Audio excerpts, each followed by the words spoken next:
¿Qué tal a todos y a todas?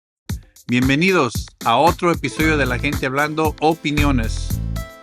Aquí estamos hablando claro, sin vueltas y con la verdad por delante.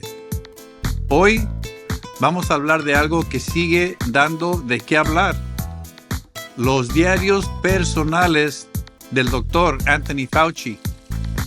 Ese doctor que durante la pandemia salía en todas las televisiones y decía que él era la ciencia. ¿Se acuerdan de él? Yo sí me acuerdo de él. El senador Rand Paul soltó más de 1000 páginas de esos diarios el fin de semana pasado. Son apuntes que el doctor Fauci escribía casi todos los días desde finales de 2019 hasta 2022. Y lo que dice allí es muy diferente a lo que nos contaba en público. Además, mañana, el miércoles 29 de julio de este año 2026, Fauci tiene que ir al Senado. Lo citaron con subpoena porque no quería ir por su propia cuenta. Rand Paul es el que dirige el comité y ya dijo que le va a preguntar fuerte sobre el origen del virus, sobre el dinero que se mandó a China y sobre el indulto que le dio el presidente Joe Biden.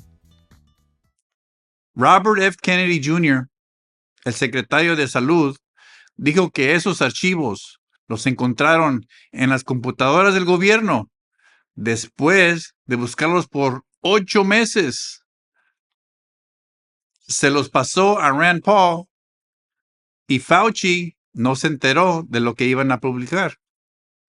Y el congresista James Comer ya advirtió, el indulto de Biden no lo protege si mañana miente bajo juramento. Hoy vamos a comparar lo que Fauci escribió en privado con lo que decía en la tele. Al final, hablamos claro por qué hizo lo que hizo. So, siéntense, agarren su popcorn, su cerveza o refresco y escuchen con atención. Empecemos por lo más importante. ¿De dónde salió el virus? En público, Fauci y casi todos los medios grandes nos dijeron una y otra vez que el virus venía de un mercado de animales en Wuhan, allí en China. Decían que era natural, que saltó de un animal a una persona y que hablar de un laboratorio era puro cuento de conspiración. ¿Recuerdan eso? Yo sí lo recuerdo. Where did this virus come from, do you think, today? Did it come from a lab? Was it man-made?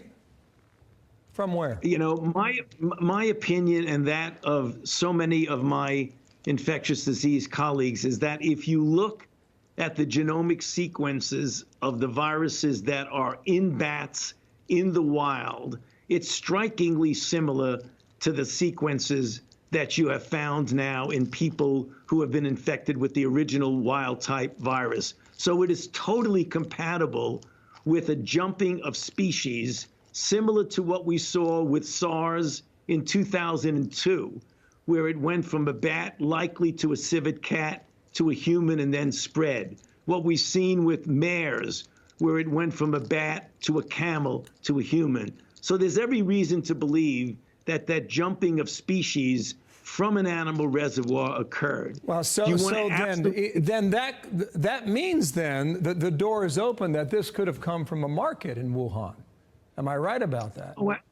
Oh, absolutely. I mean, that was one of the things that I've been talking and my colleagues have been talking about for some time. When you have the animal-human interface and you have animals that come out of the wild that are sold at these open, what they call them, wet markets, where people buy these things for festive dinners or what have you, that certainly is a risk of making a jumping of species from an animal reservoir to a human. Fauci salía en la tele y decía que no había pruebas de que viniera de un laboratorio. Pero miren lo que escribió en su diario el 26 de enero de 2020. Él mismo anotó esto en quotes. Ahora sabemos que el mercado no fue la fuente, fue el amplificador.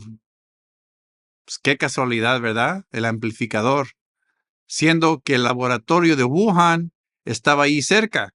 Eso quiere decir que el virus ya estaba circulando semanas antes.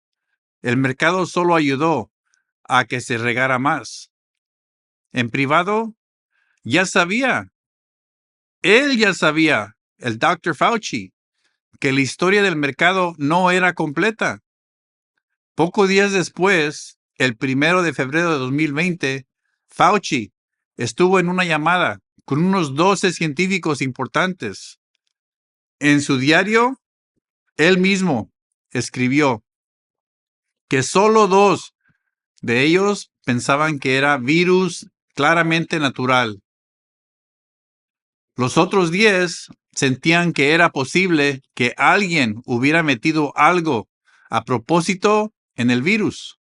O sea, que pudiera haber sido manipulado en un laboratorio. O sea, 2 decían que quizás haya sido natural y 10 decían que quizás había sido manipulado en un laboratorio. Él mismo escribió, sí, el doctor Fauci en su diario escribió, el resto sintió que la inserción deliberada era posible. O sea, los otros 10. ¿Y qué pasó después? Él mismo ayudó a que saliera un artículo científico famoso llamado Proximal Origin. Ese artículo se usó por todos lados para decir que un origen de laboratorio era casi imposible. Fauci lo mencionaba en público como si fuera la verdad absoluta, pero en privado, en su diario, sabía que la mayoría de los científicos en esa primera llamada no estaban tan seguros. Acuérdense, 2 dijeron que posiblemente y 10 dijeron que era algo que habían hecho en un laboratorio. Eso para mí, no sé para ti, pero para mí no es ciencia limpia. Eso es controlar la historia que se cuenta a la gente. The House Select Subcommittee on the Coronavirus Pandemic released a set of documents to the nation that shed light on the production and publication of a controversial scientific paper that helped shape the early public debate about the origin of COVID-19. Among some of the new information, the documents show Dr. Christian Andersen, a key author of the Proximal Origin paper, sent an email to an editor at the journal Nature to gauge her interest in publishing the paper. He noted in the email that he and his co-authors had been prompted in their efforts by Fauci, Collins, and Jeremy Farrar, then the leader of a major UK research institution called the Wellcome Trust and key organizer of the February 1st teleconference between the NIH officials and top scientists. This is all according to The Nation. Ahora hablemos de las escuelas. Este tema duele mucho porque afectó a millones de niños, incluyendo a muchos de nuestros niños aquí en la comunidad. Y me imagino que también en tu comunidad. En público, años después, Fauci, el gran doctor, decía cosas como, yo no tuve nada que ver con el cierre de las escuelas. En una entrevista llegó a decir que él no recomendó cerrar nada. Se lavaba las manos. Very nice. Pero en su diario, donde él escribía todos los días, casi, del 15 de marzo de 2020, escribió algo muy distinto. Anotó que habló con el alcalde de Nueva York. ¿Se acuerdan de él? Era Bill de Blasio. Y lo convenció de cerrar las escuelas de la ciudad. Dijo que de Blasio ya se estaba inclinando por lo que Fauci decía en la televisión y que él lo empujó más en la llamada. Además, recomendó cerrar bares y restaurantes también. Y no solo eso, tuvo una conversación parecida con la jefa de personal del gobernador de California, Gavin Newsom, mejor conocido como Gavin Newsom. Después les digo por qué le digo Newsom. Ella le dijo que por las veces que Fauci, el doctor, salía en la tele, el gobernador había decidido cerrar escuelas, bares y restaurantes también. En privado se da el crédito. En público, años después, dice que no tuvo nada que ver. ¿Cómo se llama eso? Yo lo llamo hipocresía.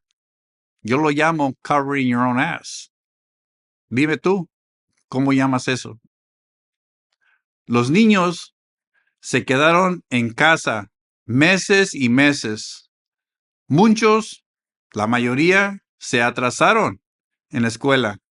Hubo problemas de salud mental. Familias enteras sufrieron.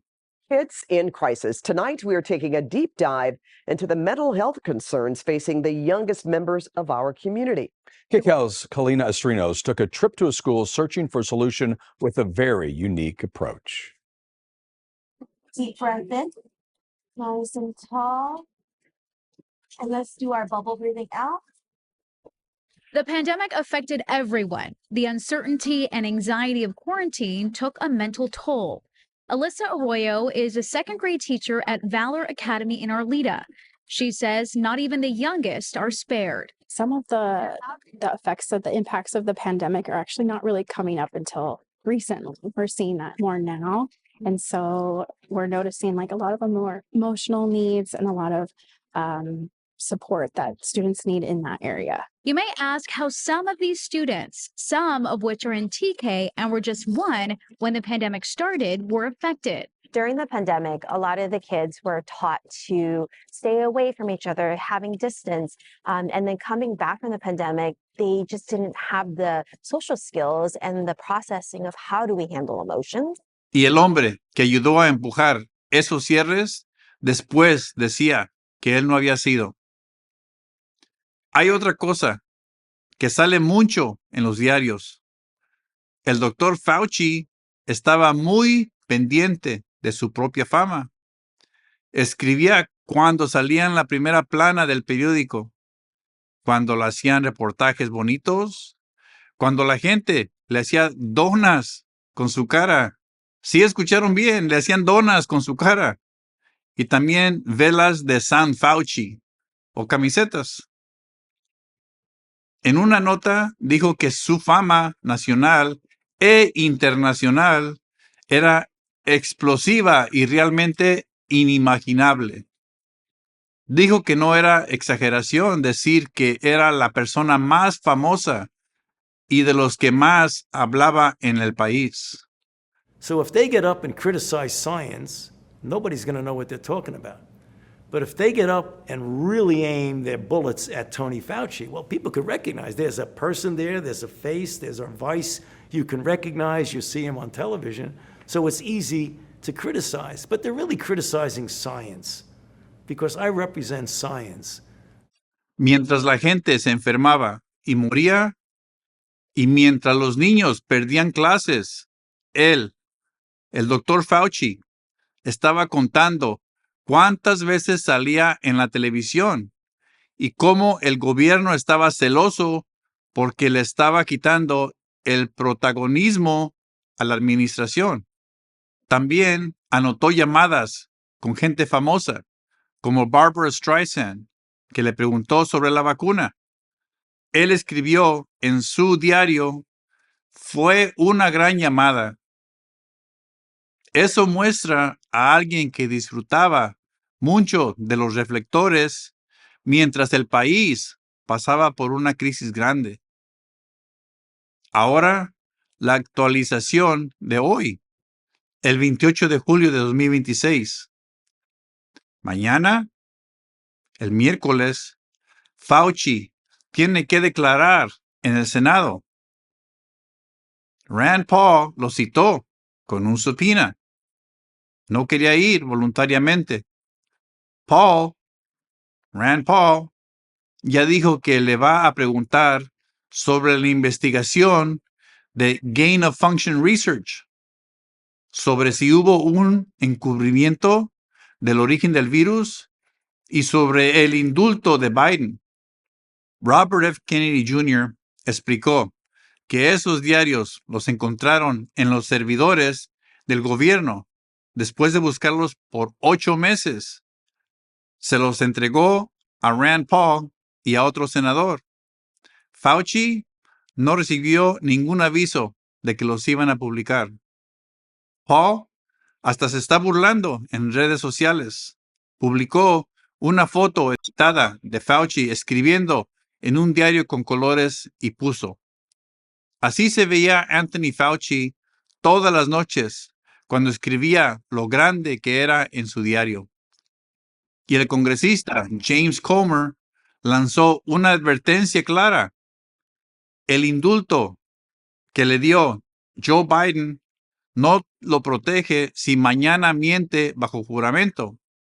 Si miente otra vez, puede haber consecuencias. Rand Paul también soltó unos documentos más viejos, de 2001 a 2015, donde el doctor Fauci habla de cómo ayudó a armar el sistema de biodefensa del gobierno y de su acceso a información secreta. Ahora preguntémonos, ¿por qué el doctor Fauci decía una cosa en público y escribía otra en privado? La respuesta más sencilla es que estaba protegiendo a sí mismo y a su institución. He was obviously covering his own ass. Si desde el principio se hubiera dicho con claridad que había dudas serias de que el virus pudiera haber salido de un laboratorio y que dinero de los impuestos de Estados Unidos, dinero mío y dinero tuyo, había llegado a ese laboratorio en Wuhan, ahí en China, a un lado del mercado donde le están echando la culpa que salió todo, las preguntas habían sido muy fuertes. Por ejemplo, ¿quién autorizó ese dinero? ¿Qué tan seguros eran los laboratorios? ¿Se debió haber parado esa investigación antes? Fauci estaba en el centro de esas decisiones. Era más fácil mantener la historia del mercado de animales y llamar conspiración a cualquiera que preguntara otra cosa. Con las escuelas pasó lo mismo. Cuando se vio todo el daño que causaron los cierres largos, era más cómodo decir, yo no fui. Pero los diarios, con sus propias palabras que él escribió, muestran que sí empujó para que se cerraran. Y al final del día, Anthony Fauci estaba cuidando su propio pellejo. No quería que lo señalaran como responsable de las decisiones que se tomaron, ni de cómo se manejó la información sobre el origen del virus, ni del daño que causaron los cierres. Se protegió construyendo una imagen de científico puro e intocable, mientras en privado controlaba la historia, bajaba el tono y las dudas y se daba crédito cuando le convenía. Y cuando llegó el momento en que podía enfrentar investigaciones serias o juicios por los muertos, por el manejo de la información y por las consecuencias de las políticas que impulsó, llegó el indulto preventivo de Joe Biden. Uno de los últimos actos de Biden antes de irse fue darle a Fauci un perdón completo y anticipado. Nunca se había visto eso. Ese perdón se firmó, según los reportes, con el auto pen, esa máquina que se firma sola. Hay mucha discusión sobre si Biden realmente revisó todo o si su equipo usó el auto pen de forma cuestionable. Trump y varios republicanos dicen que esos indultos no valen, pero el resultado práctico es el mismo. Fauci quedó protegido de procesos federales por años de posibles acusaciones. Ese AutoPen de Biden le salvó el pellejo. Evitó que lo metieran en juicios serios por el manejo de la información, por las más contradicciones entre lo privado y lo público, y por las consecuencias de las políticas que ayudó a imponer. Mientras miles de familias lloraban a sus muertos y los niños cargaban con las consecuencias de los cierres de las escuelas, el Dr. Fauci, quedó blindado. Mañana tiene que declarar bajo juramento. Veremos si sigue con la misma historia o si por fin admite lo que él mismo escribió en sus diarios. La ciencia de verdad no necesita mentiras ni historias protegidas. La gente merece la verdad, aunque duela. Y aquí la tenemos, escrita por él mismo. Esto es La Gente Hablando Opiniones. Gracias por acompañarme. Comparte este episodio si te parece importante. Nos vemos en la próxima. Cuídate mucho y hasta luego.